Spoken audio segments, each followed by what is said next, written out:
What do you get when a modded Minecraft content creator mashes a ton of their wildest ideas into one chaotic, powerful mod? You get an insanely intuitive, creative, and powerful mod that might just change how you automate things in modded Minecraft forever. And it's called Just Dire Things. Direwolf20 has been a huge voice in the modded Minecraft world for over a decade, not just with thousands of hours of content, but also by creating iconic mods like building gadgets and laser IO. With this latest project, it might just be his most creative yet. Just Dire Things adds tons of resources, tools, armor, and abilities that make exploring around the world much easier and way more fun. But first, you'll have to do some exploring of your own to unlock each of the 4 tiers of tools. On top of that, Just Dire Things offers a massive suite of blocks that have a heavy focus on automation to help not only streamline the deep progression of the 4 resource tiers, but also to work seamlessly with pretty much every other mod out there. Welcome back to Mod Labs, where we take mods and put them to the test by diving into new features, discovering new tips, tricks, and most importantly, having some fun along the way. In the next 50 minutes, we'll do a complete run through of Just Dire Things and look at all the items and blocks the mod adds, some common use cases for each, and even some sneaky powerful combos that you won't want to miss. That's quite an ambitious goal for under an hour, and Dire packed this mod full of surprises, so we better jump straight into it. What better place to start than looking at all the different materials and resources that Just Dire Things adds and uses to craft pretty much everything in the mod. In general, mod progression is split into 4 different tiers that are mostly dimensional based. The first tier being the overworld, the second being the nether, the third being the end, and the last tier being the deep dark, which I guess isn't a dimension, but hey, close enough. Each tier has its own resources, a material and a fuel variant. For the materials, there are 4 types. In order, we have the ferrocore ingot, blaze gold ingot, celesta gem, and eclipse alloy ingots. You harvest all of these items from their associated ore. For all except the celesta gem, when breaking the ore, you get 3 to 4 of the raw material, which can then be smelted into its associated ingot. Celesta gem is special and does not have a raw variant and instead just drops 3 to 4 of the gems directly when breaking the ore. However, these ores are not like normal ores you see in other mods, and you won't find them naturally in the world, but we'll cover how you can get these ores coming up soon. Along with the main materials, there are also 4 tiers of fuel, which are basically upgraded versions of coal. In order, we have primal coal, blaze ember, void flame coal, and eclipse ember. Just like the materials, you get 3 to 4 of the coals and embers by breaking its associated raw crystal. Now, one very important thing to note is that fortune does not affect the drop rates of either the materials or the fuels in breaking the ores.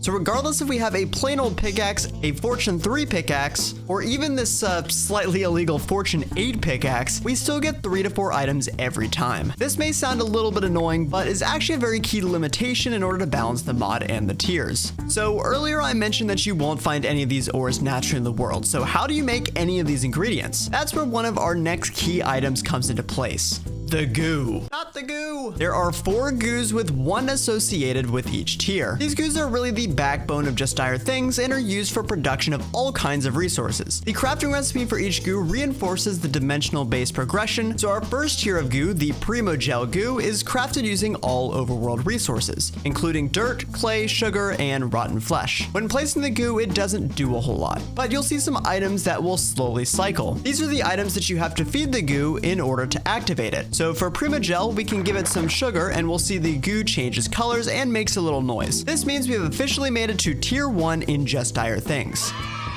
With our activated goo, we can now make the tier 1 materials we talked about earlier. So to make ferrocore, we'll place an iron block adjacent to any face of the goo, and the goo will slowly eat away at the iron and once complete, convert it to a raw ferrocore ore, which of course when we break, we get our raw ferrocore. Same type of thing if we want to make the tier 1 fuel, the primal coal, except this time instead of using an iron block, we will use a coal block, which again gets slowly eaten and then gives us raw primal coal.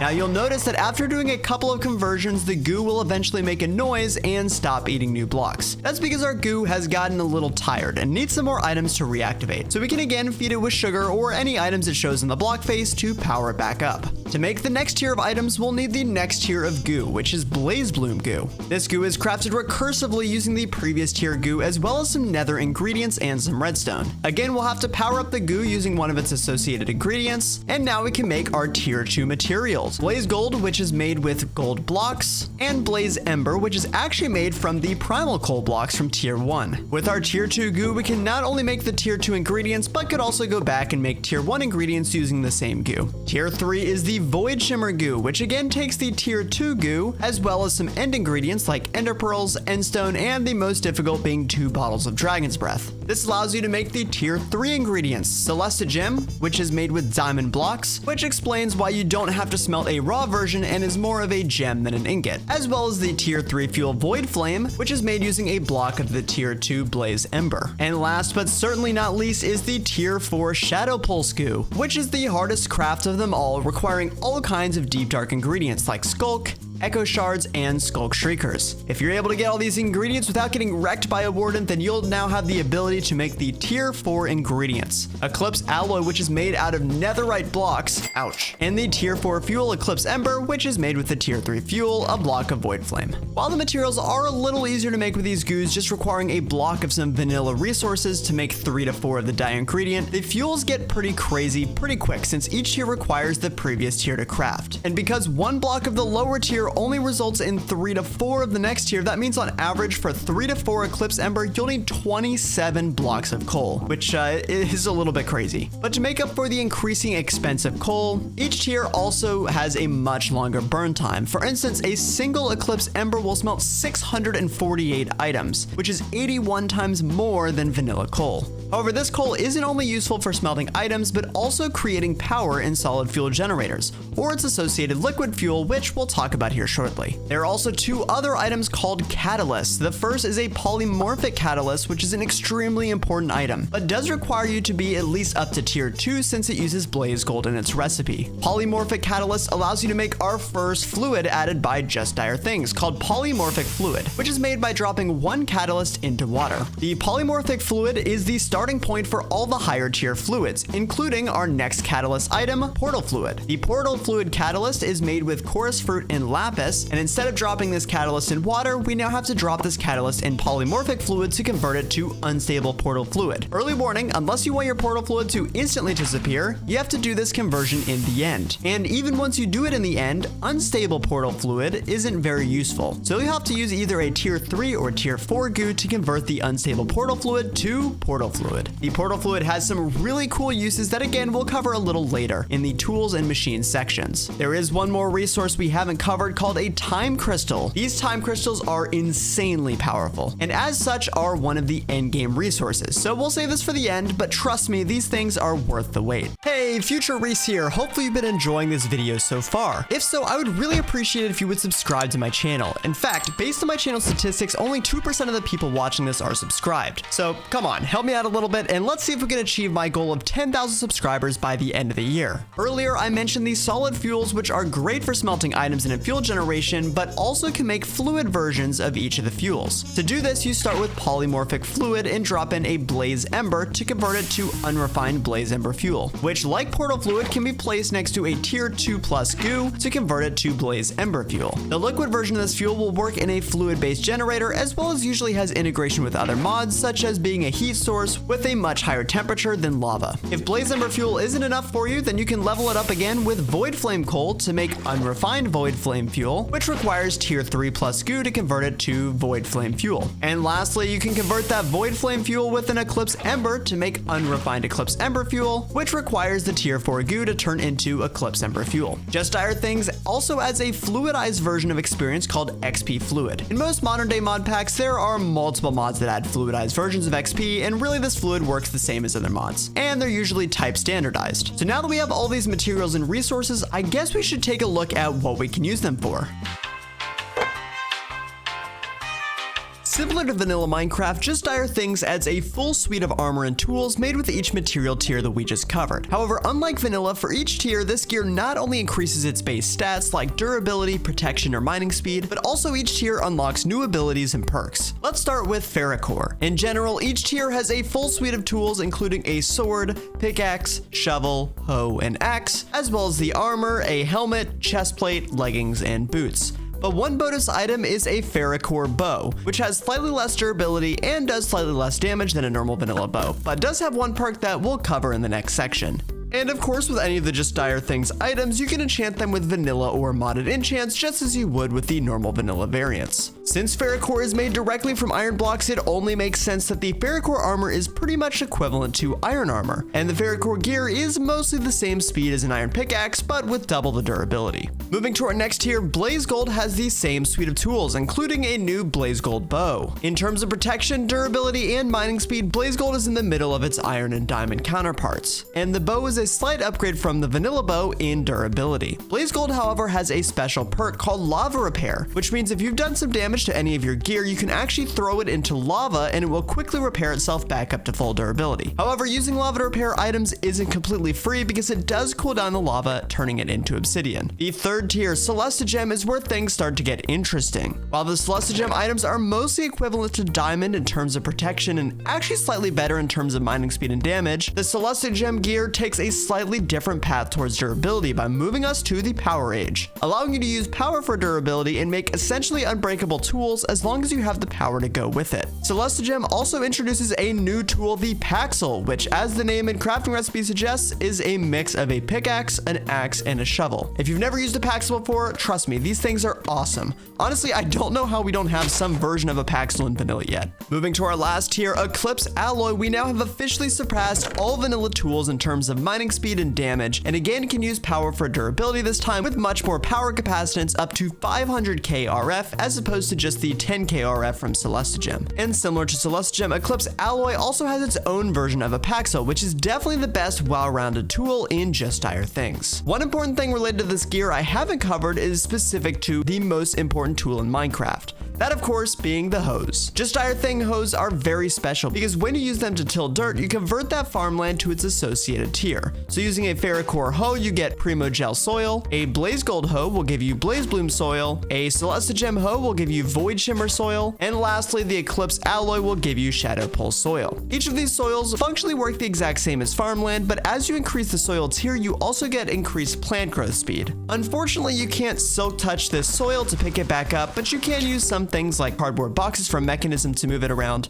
or can always just convert other farmland using hose wherever you need it. Now here's the thing, while this gear is great as is, gradually getting better in terms of its base stats, the real power of Just Dire Things gear lies in its upgrades. But before we get to those, we have a couple oddball items to look at first. Eventually we're going to take a look at some of the machines that Just Dire Things adds, which of course means that the mod has to have its own version of a wrench. This time being the Ferrocore wrench, which is used for a basic configuration of machines, mainly the swappers. Next up, there are templates for each tier of gear, meaning we have a Ferrocore, Blaze Gold, Celestigem, and Eclipse Alloy template. However, by default, these templates are actually pretty much useless, because the default recipes for all the gear that we just looked at is crafted in the exact shape as its vanilla counterpart, but of course using the respective material for the tier you're trying to craft. These templates are here because some mod packs may change recipes either for progression or gating to use the templates to upgrade between tiers, as opposed to being able to go straight for the end and craft Eclipse Alloy directly. Now it's time for some fun. Just Dire Things adds 6 variations of wands, each of which have their own pretty powerful abilities. First up, the Blaze Jet wand, which is technically a tier 2 item requiring 2 Ferrocore and a Blaze Gold ingot. This thing is real fun, allowing you to propel yourself in the direction you're looking just by right-clicking. It has basically no cooldown, meaning you can really get some good distance if you spam it. And because it's made from Blaze Gold, it also has that same lava repair ability, meaning once the durability starts to get low, you can just throw it in some lava to get it back to good as new. Next up, the Void Shift wand, which is an upgraded tier 3 version of the Blaze Jet wand using another Blaze Gold ingot and Celestigem. This wand is also used for easier movement, showing a cool hologram version of your player, which you can teleport to just by right-clicking. This mechanic is similar to how an Ender Pearl works, except with a much shorter cooldown and much more precision instead of having to throw a pearl and hope you hit the right spot. And because it's a tier 3 item, it does share the same characteristics of the Celestigem gear, using power to function instead of durability. When shift right-clicking the wand, it'll bring up the tool's UI, showing its abilities, and you'll notice that not only do we have that Void Shift ability, allowing us to teleport, but also the same Air Burst ability from the Blaze Jet wand. If we want to disable Void Shift, we can instead basically convert our rod back into a Blaze Jet wand, or change the activation keys to use both abilities at the same time. If you're a frequent Mod Labs enjoyer, then you may know what's about to happen next, because we have 2 different abilities that both offer different versions of faster movement. So of course, we have to put these to the test with a race.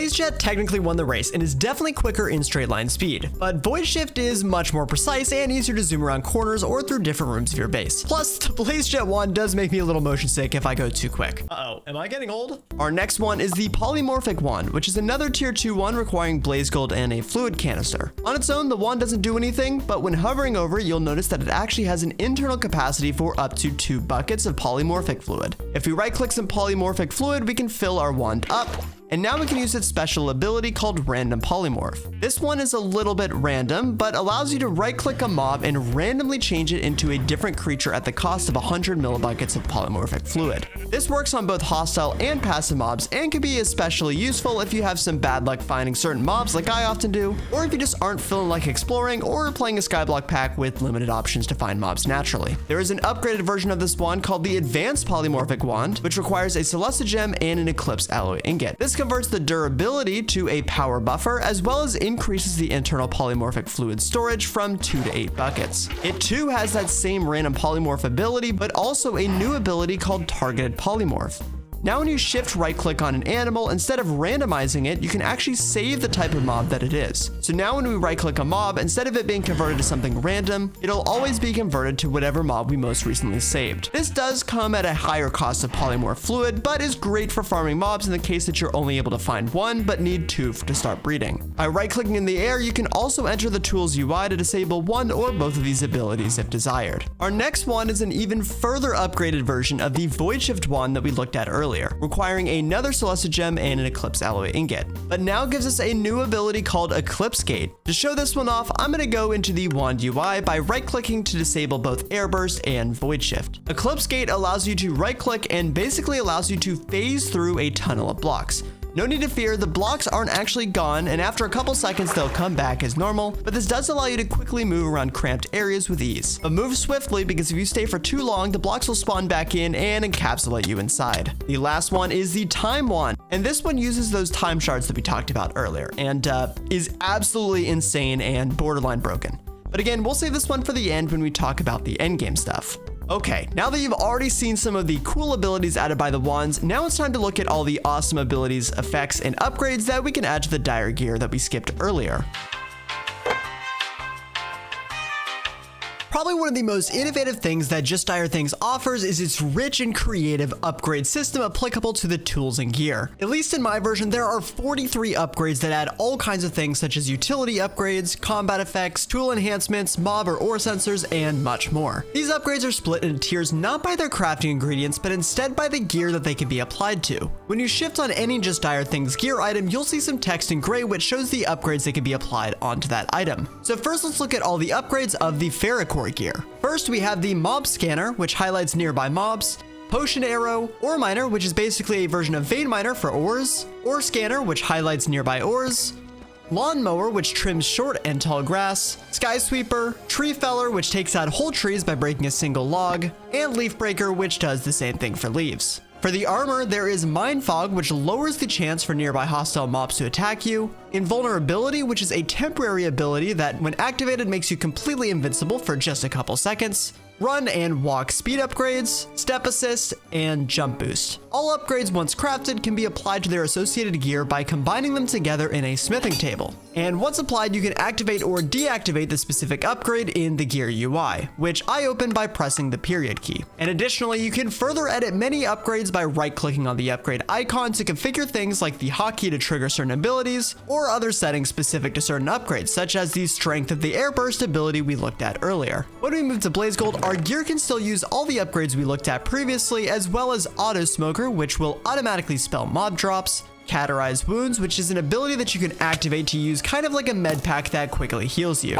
Splash, which when combined with a Potion Arrow will trigger a Splash Potion of the same effect wherever your Potion Arrow hits. Auto Smelter, which, guess what, automatically smelts blocks you break. A Hammer upgrade, which increases your breaking size to a 3x3 area and can be applied to all the tools. For armor, we now have Stupefy, which when activated while looking at a mob will basically wipe their memory and make them lose aggro on you. Extinguish, which can be activated to remove burning effects instantly. Swim Speed, and Ground Stomp, which is an ability that pushes mobs away from you in a small radius. Tier 3 adds some extremely important upgrades, specifically drops Teleporter, which when put on a tool allows you to shift right click on an inventory, and now any items harvested with that tool will be teleported and inserted into that inventory. This works for mob drops with weapons or blocks you mine with tools, and most importantly when used on a hoe, whenever you make those dire soils we talked about earlier, the plants will automatically harvest, and as they fully grow will insert the drops into that inventory, essentially making fully automatic farms. Additionally, a lingering upgrade, which is similar to the splash upgrade previously except for lingering potions, homing arrow, which will instead seek out to hit the closest mob you're aiming in the direction of, and also that same hammer upgrade from earlier is now configurable up to 5x5. For armor, there's a water breathing upgrade which gives infinite air underwater, an elytra upgrade which basically acts as if you're wearing an elytra while still gaining the perks of the chestplate, decoy, which is an ability similar to Halo that allows you to send out a hologram version of yourself that mobs will attack instead, and negate fall damage, which negates fall damage. And now is when you can really see the power of the Paxels, because not only do they combine the function of the 3 normal tools, but also allows all of the upgrades available on each of the tools separately. Now time to move to the final tier, and here's where the upgrades get expensive, but also absolutely insane. First, Mob X-Ray, which is an upgraded version of Mob Scanner that shows all mobs in your render distance. Yondu Arrow, which is pretty much exactly like Guardians of the Galaxy, allowing you to hit multiple targets. An Insta-Break upgrade that allows you to break any mineable block instantly, even including obsidian, and the Hammer upgrade is now configurable up to 7x7 area. For armor, we have Debuff Remover, which can be activated to remove any negative effects, Mental Obliteration, which basically deletes the brains of mobs near you and makes them forget how to move, Night Vision, Lava Immunity, Death Protection, which is like a Totem of Undying with a 5-minute recharge timer, Time Protection, which makes you immune from time-based effects, Phase, which is kind of like the Eclipse Gate ability we looked at earlier, and Earthquake, which temporarily stuns and slows all nearby mobs. But most importantly, a Flight upgrade, which when enabled gives you Creative Flight. Wow, that was a lot of upgrades and we went through them pretty quick. I honestly really would recommend playing around with all these upgrades, even if it's just for fun in a creative world, because some of them are super creative and I really haven't seen anything like them in other mods. Plus, you can make some pretty awesome builds to use for boss fights or maybe even in PvP.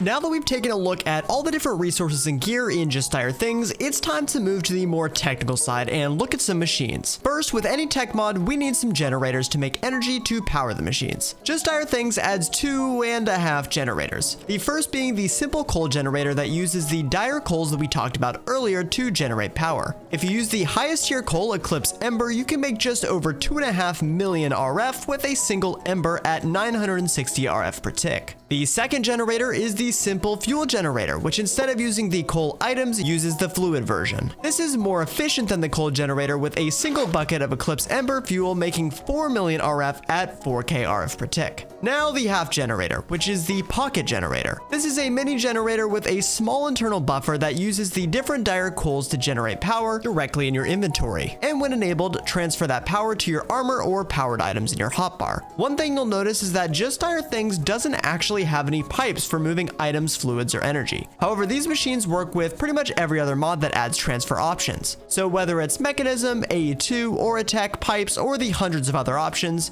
you should have no problem with logistics when using any of the following Just Dire Things items. Getting into the utility blocks, the first thing we'll look at is the item collector, which will pick up items off the ground in a configurable area and insert them into an attached inventory. When you right-click the item collector, you'll see honestly one of my favorite parts about Just Dire Things, the UI. I don't know what it is about these UIs, and they may not be the prettiest or most fancy out there, but they are just so usable, intuitive, and just lets you do pretty much whatever you could ever want to do. The UI is mostly standardized across most of the machines, but looking closely at the item collector UI, the top shows the area configuration, which allows you to change a radius and blocks in the X, Y, and Z directions, as well as an offset if you don't want the pickup location to be centered around the item collector itself. To make it easier to configure this, you can click this button on the bottom right, which shows a rendering of the collection area. Additionally, you can increase or decrease the pickup speed measured in ticks, set whitelist or blacklist filters for specific items in the 9 slots below, as well as an option to decide if you want to compare MBT data in the filters or not. An option to disable particle animations to help improve FPS performance, and even redstone controls.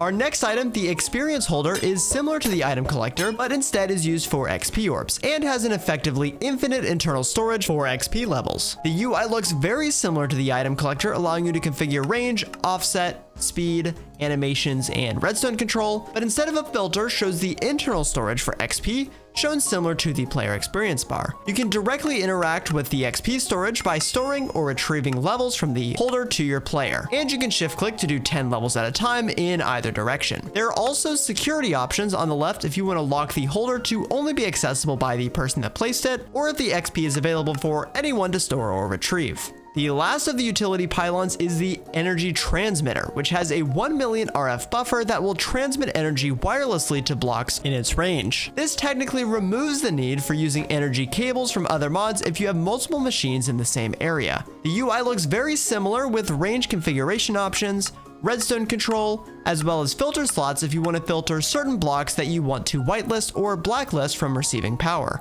One of the key purposes of the Just Dire Things items is interactive automation. This mod adds tons of machines that interact with blocks or give tons of versatility and options for whatever you may want to try to do.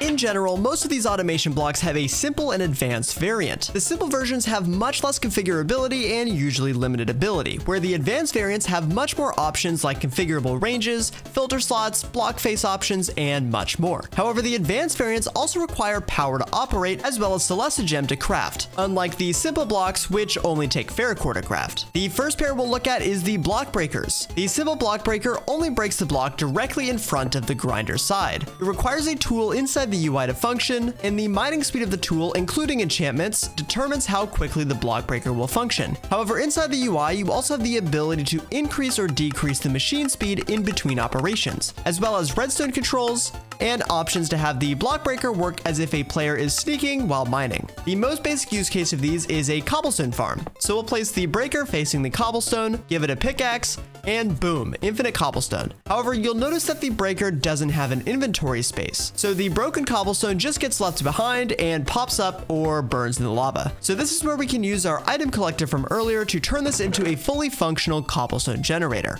The advanced block breaker has the same base functionality, but of course with the requirement of power in order to operate. You can also change the operation radius and offset to break blocks in a larger area, even if it's not directly next to the block breaker itself. You also have the ability to set whitelist or blacklist with the item filter at the bottom. Not just for the blocks that the machine will break, but also you can filter by what item will be dropped when mining the block, which can be super important for generators where blocks go through different states. This will be specifically useful in the time crystal example we'll look at coming up soon. Another option available is the ability to change the block face that the block breaker will attempt to break the block from, in any of the cardinal directions or from the top or bottom. Maybe breaking blocks is a little too destructive for you. If so, then you can instead use the next pair of machines, the block placers. These work basically the same as the breakers, except they have a 1-stack inventory that will attempt to be placed at the speed set in the machine UI in tick.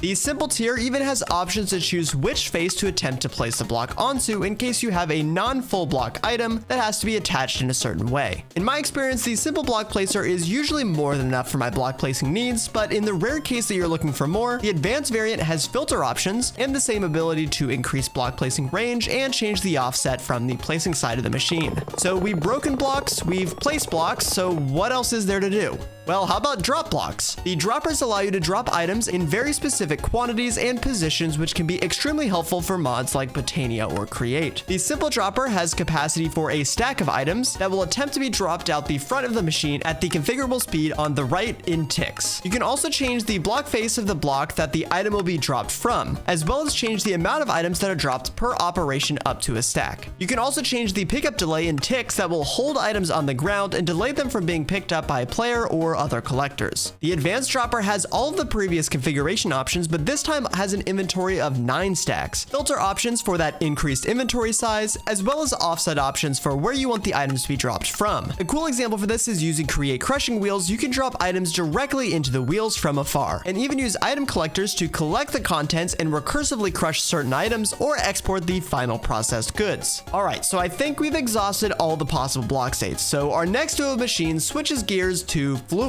with the fluid placers. These work pretty much the exact same as the placers of the block variant, except of course using fluids. The simple placer has an 8 bucket capacity and can be filled using buckets or tanks in the internal inventory, or by piping in fluids directly. And the advanced placer has an upgraded 32 bucket internal capacity along with filtering options and a larger radius, which I can use to make this nice little pool of water. If you're picking up my pattern here, then you can probably guess what our next duo of machines is going to be, and that's the fluid collectors. They have the same UI as the fluid placers, except they work in reverse. So we can use the simple fluid collector to pick up a single bucket of our pool, which effectively makes infinite water because our pool is also an infinite water source. Or with the advanced collector configured to the same size, we can pick up the entire pool all at once. Now it's time to switch to some of the more niche but powerful machines. First, the sensors. Sensors are a really cool redstone machine that is kind of like a mashup of an observer and a comparator, with even more added configurability. The simple sensor will scan whatever's in front of it and output a redstone signal based on the results of the logic you set up in the inventory. Starting from the left, you have the ability to change the output redstone signal strength, an allow or deny list that applies to the middle filter slot, and then a whole bunch of target options, including blocks,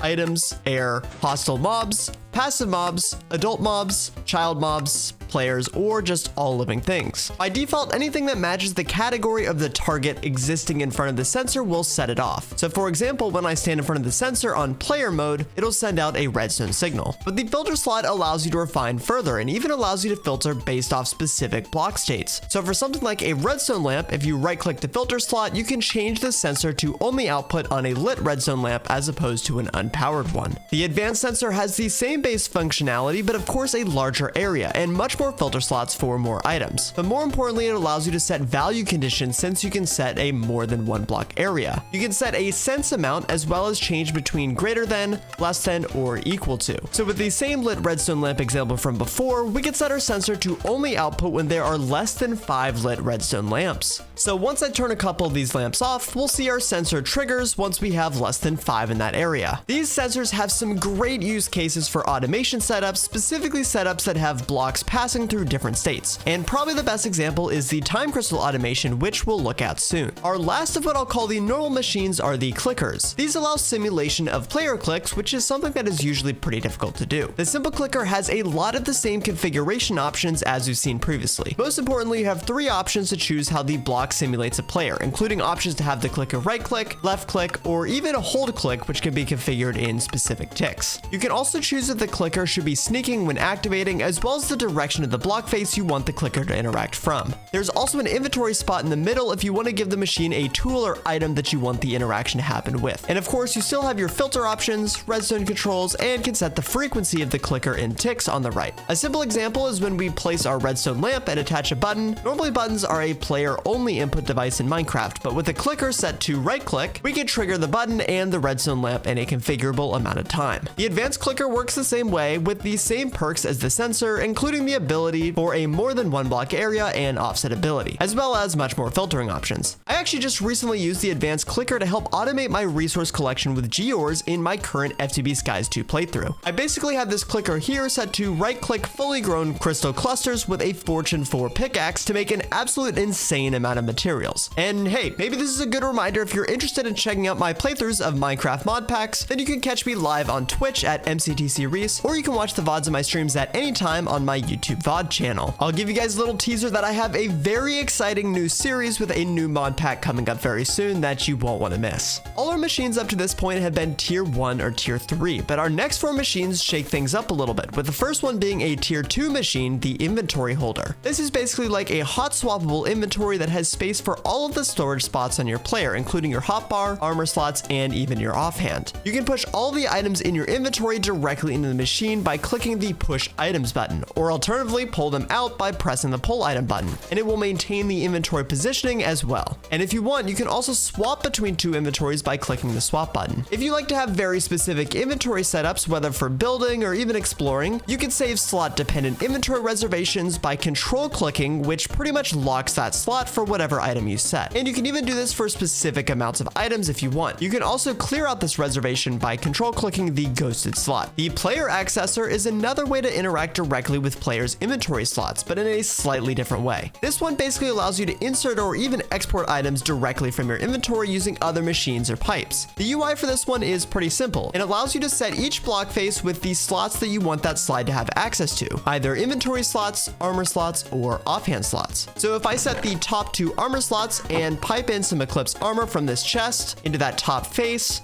that armor gets equipped directly on my player. Or alternatively, if I set a pipe up out the front face to remove items, it'll basically pull all the items out of my inventory and put them in this chest. There are definitely some really cool possibilities here, especially if you're making mini games on a server without command blocks, or even just some really cool base integration if you want to enter a mob farm, and when you do so, you get fully equipped with armor and weapons. The last of our main machines, the swappers, do pretty much exactly what their name says and swaps blocks in the selected area with the blocks in the area of the linked swapper. The simple swapper only has the ability to do this in a 1-block area, but does allow you to choose if you're targeting blocks or only items or entities, or even the ability to target specific types of entities. To link 2 swappers together, you finally have to use that ferrocore wrench that we talked about earlier by right-clicking on the 2 in succession. Now when you look inside the machine UIs, you'll see that red light has turned green, showing it's now linked, as well as the dimension and coordinates of the swapper it's linked to. The advanced variant is our first tier 4 machine, of course requiring some Eclipse alloy to craft, but to make up for the more expensive cost, it also allows for a much larger area and more filter slots. This machine is pretty much required in order to make time crystals, but you're gonna have to wait just a little bit longer before we look at those, because we have some more miscellaneous items to look at first. But trust me, some of these items are worth it. Just Dire Things adds a couple useful items that don't really fit into any of the previous sections that we've looked at before, so let's quickly give these some love too. First, starting with the guidebook, which is an in-game mod instruction book, and I definitely read all of it and I totally use it all the time. Next, there are 3 variations of canisters that store large quantities of its associated material. So first, the fluid canister, which can hold up to 8 buckets of any fluid. You can pick up fluids by right-clicking to pick up a bucket at a time, or place a fluid by shift right-clicking. Also important to note that you can only have 1 type of fluid per canister. The fuel canister can store a large amount of solid fuel of any type, including not just the vanilla fuels, but also the Just Dire fuels, or anything from other mods that is typecast as a solid fuel. It has a limit of up to 50,000 fuel or 10 million ticks of cook time, which is a whole lot for a single item. But be careful, because once you put fuel in it, you will not be able to get the items back out. And the last canister is for potions, which can store up to 1 bucket or 4 bottles of a single potion type. Just Dire Things also adds an extremely useful tool called the Machine Settings Copier, which allows you to copy configs from a machine and paste them into other machines, which can help save you lots of time when configuring machines with similar range or filter settings. Next, the Totem of Death Recall, which is a slightly different variation of the Totem of Undying. It's crafted with an ender pearl, diamonds, lapis, and blaze gold, which makes it pretty cheap. But when you happen to unalive while holding a totem, you will still unalive, but the totem will stay with you on death and now be glowing.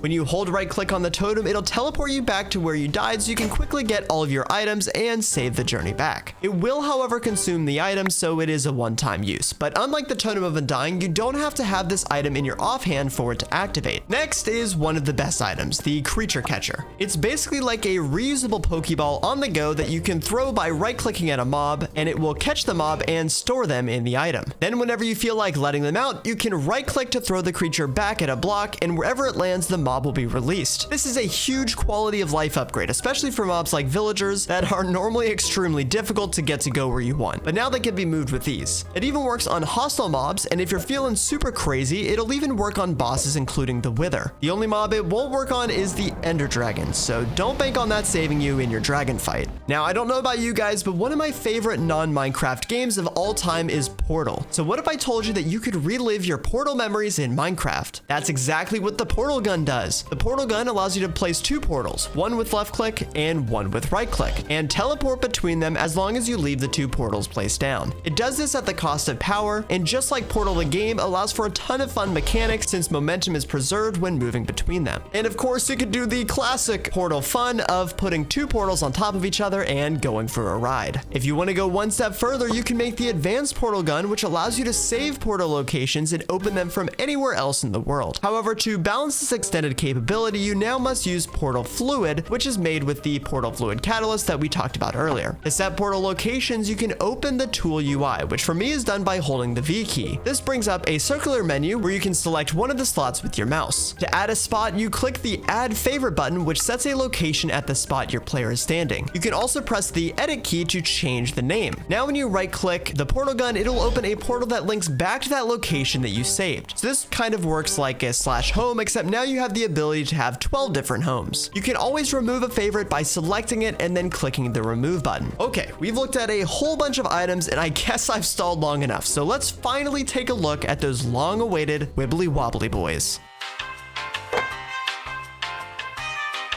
Time crystals are basically the endgame resource in Just Dire Things, but they are a little bit of a process to make. Luckily, with all the tools we've covered so far, automating their production is pretty easy. At a high level, time crystals are made similar to amethyst in that we need a budding time crystal to grow clusters that we can break for the crystals. So the first thing we need to do is make our first budding time crystal block. To do this, you'll need to put budding amethyst next to the tier 4 shadow pulse goo. Because by default you can't silk touch budding amethyst, you need to either take the goo to an amethyst geode, or you can use these swapper blocks earlier to move the budding amethyst block directly to your base. Or if you're a little lazy like me, you can just use a cardboard box for mechanism. Once our shadow pulse goo eats up our amethyst, it gives us our budding time crystal block. But our process for making time crystals has only just begun, because the dimension-based progression that Just Dire Things is based around not only applies to the resources from the first section, but also our time crystals. So we'll need to take our time crystal on a little journey through each dimension so it can charge up, and only once it's charged up will it start to grow time crystal clusters. Our first dimension is the overworld, so this one is easy. If you look closely, you'll see some blue particles that are being pulled into the budding block, and after a little bit of time of charging up,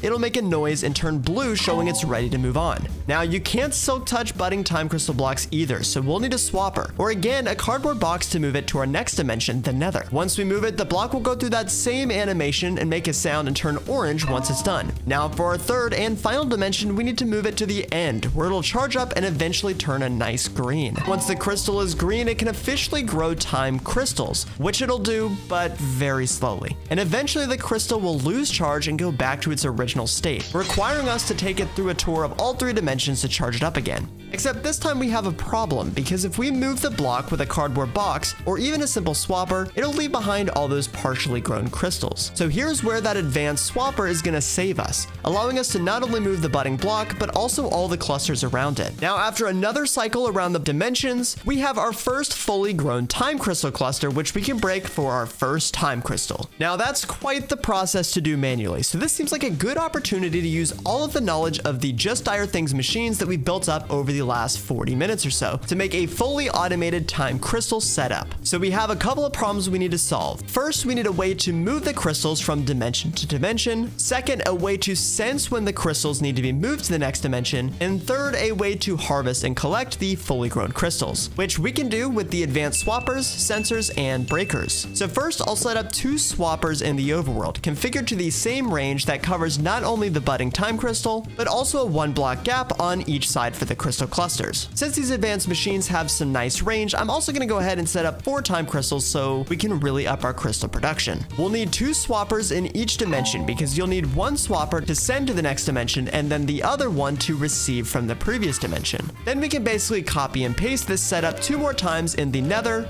and in the end.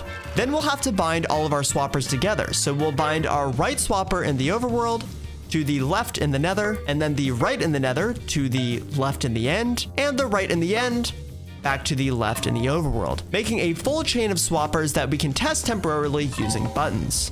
Looks like that works correctly, so we can move to our next piece. Next, we'll set up a sensor attached to our right swapper, which we set up as our sending swapper. This sensor will set to check for fully charged budding time crystals. When we put the budding time crystal block in the filter, we'll have to use the advanced block state filter we talked about earlier to filter for the correct state. When the budding time crystal is first placed, it's at stage 0, so we only want to send the crystals once the budding blocks have made it to stage 1. Additionally, we only want the sensor to trigger when all 4 of our budding blocks have charged up, so we'll set the condition to only trigger when equal to 4. Now we can set this same configured sensor up in the nether, and the end, except in the nether we'll have to increment our filter stage to look for stage 2, and in the end for stage 3. At this point we have the hardest part done, and as the crystals charge up, they should automatically move around through each of the dimensions, ending up in the overworld once they're fully charged up. Now one note, you may need to chunk load the chunk in each dimension to make sure that the crystals are able to charge up while you're not standing next to them. Our last part is the fun part, which is where we'll use the advanced block breaker to break time crystals in the same range as our swappers. However, we only want our block breaker to break fully grown clusters because, like Amethyst, we won't get anything from breaking the small boys. So instead of filtering for the clusters themselves, we'll filter to only break items which will drop the time crystal,